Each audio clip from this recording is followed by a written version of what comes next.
আসসালামু আলাইকুম। বন্ধুরা, তোমরা সবাই কেমন আছো? আচ্ছা বন্ধুরা, তোমাদের বাড়ির বাগানে বা ছাদ বাগানে যদি এরকম সুন্দর লাল টুকটুকে রসালো মালবেরি হয়ে থাকে, তো এটা কার না ভালো লাগে বলো? তোমরাও যদি বন্ধুরা তোমাদের বাড়ির বাগানে বা ছাদ বাগানে এই রকম সুস্বাদু মালবেরি লাগাতে চাও, তাহলে ভিডিওটা না টেনে শেষ পর্যন্ত দেখতে থাকো। ভিডিও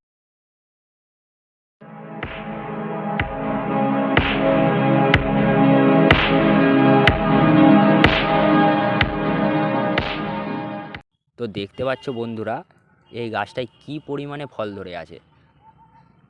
মালবেরি গাছ কিন্তু আমাদের বাড়িতে বা বাগানে খুব সহজে বেড়ে উঠতে পারে। তাই জন্যে বন্ধুরা তোমরা নার্সারি থেকে একটা মালবেরি গাছ অবশ্যই সংগ্রহ করে আনবেন। মালবেরি গাছের বন্ধুরা খুব একটা যত্নর প্রয়োজন হয় না। সামান্য রোদ আর অল্প পরিমাণে জল দিলেই মালবেরি গাছ খুব সহজে বেড়ে উঠতে পারে। ১ নাম্বার পয়েন্ট, আপনি মালবেরি গাছের মাটি কী করে বানাবেন? আপনার বাগানের মাটি নেবেন ৪০%, গোবর সার এবং কোকোপিট এবং ভার্মি কম্পোস্ট মিলিয়ে ৩০% নেবেন। বালি নিয়ে নেবেন বন্ধুরা ২০%, আর কিছু কাঁকড় নিয়ে নেবেন, যেটা আপনার টবের নিচতে ড্রেনিং সিস্টেমটা ভালো রাখার জন্যে ১০% কাঁকড় নিয়ে নেবেন। গাছটা লাগানোর ৬ মাস পরেই বন্ধুরা এই গাছে প্রথম ফল আসতে শুরু করে। এই সময় গাছটার কিছু যত্ন নিতে হয়। যত্ন না নিলে গাছটাই কিন্তু পর্যাপ্ত পরিমাণে ফল ধরবে না। মালবেরি গাছ যেহেতু একটি ১২ মাসি ফলের গাছ, বছরে এই গাছে ৩ থেকে ৪ বার ফলন হয়ে থাকে। এর লেগে কিছু বিশেষ যত্ন নিতে হবে এই গাছের। বন্ধুরা, এই গাছে প্রথম ফলন আসে বসন্তের শুরুতে বা ফেব্রুয়ারি বা মার্চ মাসে। দ্বিতীয় ফলন আসে গ্রীষ্মকালে, মে বা জুন মাসে। আর ৩ নাম্বার ফল আসে বর্ষাকালে, আগস্ট বা সেপ্টেম্বর মাসে। এরপরে সেপ্টেম্বর থেকে জানুয়ারি পর্যন্ত বন্ধুরা গাছে কোনো ফল আসে না। এরপরে জানুয়ারি থেকে ফেব্রুয়ারি মাসের প্রথম সপ্তাহ পর্যন্ত গাছের কিছু পরিচর্যা করতে হয়, যেই পরিচর্যাটা করলে প্রচুর পরিমাণে ফল আসতে শুরু করে। প্রথমেই যেইটা করবে, সমস্ত পুরোনো ডাল যেইগুলো আছে বা খারাপ ডাল, শুকনো ডাল, ওইগুলোকে কেটে ফেলতে হবে। আর অতিরিক্ত লম্বা ডাল যেইগুলো আছে সেইগুলোর মাঝখান থেকে পেন্সিল কাটিং মারতে হবে, যাতে নতুন করে ব্রাঞ্চ বেরোয় আর সেই ব্রাঞ্চ থেকে প্রচুর পরিমাণে তোমরা ফল নিতে পারো। পেন্সিল কাটিং এবারে কাকে বলে বন্ধুরা? ধরো একটা ডাল পেন্সিলের মতো মোটা কিন্তু লম্বা ৫ থেকে ৬ ফুট। তোমাকে কি করতে হবে, ওই ডালটাকে ছাঁটাই করতে হবে।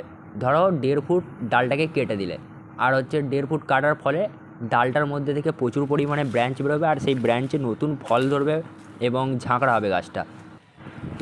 বন্ধুরা, জানুয়ারি এবং ফেব্রুয়ারি মাসে এই গাছটায় কী সার দেবে? যেহেতু এই গাছটায় খুব কম পরিমাণ ফার্টিলাইজার লাগে, তোমাদেরকে সাজেস্ট করব অর্গ্যানিক ফার্টিলাইজার দেওয়ার। তো যেহেতু তোমরা গোবর সার দিতে পারো, সরষের খোল ভেজানো জল দিতে পারো, ভার্মি কম্পোস্ট দিতে পারো, শিংকুচি দিতে পারো, ইত্যাদি জিনিস দিতে পারো, যাতে অর্গ্যানিক হয়। অর্গ্যানিক হলে কী হবে, ফলের টেস্টটা মেনটেন থাকবে। তো আমরা জানুয়ারি এবং ফেব্রুয়ারি মাসে ফার্টিলাইজারটা কেমনভাবে দেবো? তো আমরা প্রথমেই গাছের গোড়াটাকে ১ থেকে ২ ইঞ্চি করে নেব। কুড়ে নেওয়ার পরে তাতে ফার্টিলাইজার দিয়ে তাতে নতুন করে মাটি ঢাকা দিয়ে দেবো। দেওয়ার পরে জল দেব। কিছুদিনই পরে দেখবো নাকি নতুন পাতা গজিয়েছে, ওই পাতার সঙ্গেই দেখবে নাকি মুকুল আসছে। ওই মুকুল থেকে নিয়ে ফলে পরিণত হবে, সেটা তোমরা সবাই জানো। তো বন্ধুরা, এই গাছে কিছু ছত্রাকের আক্রমণ হয়। এবারে ছত্রাক রোধ করতে কী করবে? ছত্রাকের আক্রমণ বলতে পাতা কুঁকড়ে যাওয়া একটা বিশাল বড় সমস্যা। তো যখন দেখবে নাকি পাতা কুঁকড়ে যাচ্ছে, পাতাগুলোকে ভেঙে ফেলে দিতে হবে, ডগগুলোকে কেটে ফেলে দিতে হবে। আর হচ্ছে সপ্তাহে ১ থেকে ২ বার নিম তেল স্প্রে করলেই আপনার গাছটা সুস্থ সবল থাকবে।